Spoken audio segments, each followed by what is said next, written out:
This next exercise is what we call a toe touch progression. This exercise is super important to be done.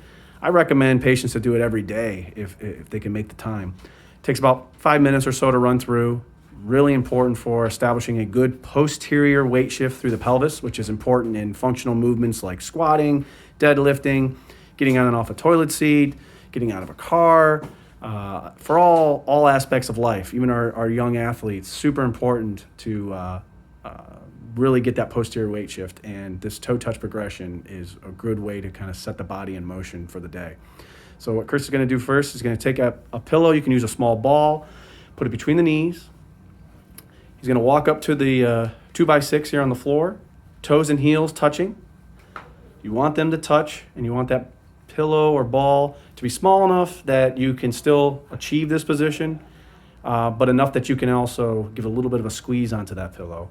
What that does is it helps activate muscles in his inner thigh, which then deactivate muscles on his outer thigh and also help relax his low back.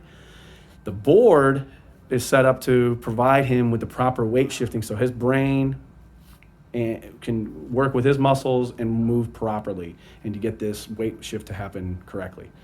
A lot of us sit throughout most of the day and we lose this posterior weight shift motion, which can lead to back pain, inefficient ability with squatting, deadlifting, running, jumping, all sorts of functional activities. So first thing he's going to do, slight little squeeze on the pillow. He's going to take his hands, reach them over his head. He's going to go down, touch his toes, or come as close as possible to touching his toes.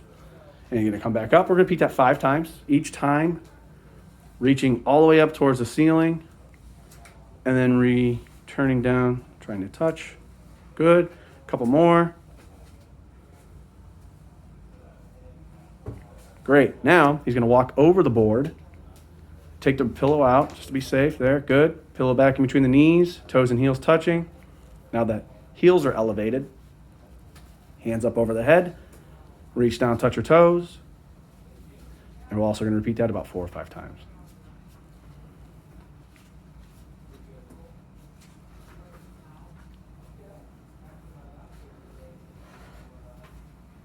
Good. Breathing out on the way down, in when you get up to the top. Perfect. So doing this every day will help put you in a proper weight shifting pattern that, like I said, is super important for all functional activities. Thanks.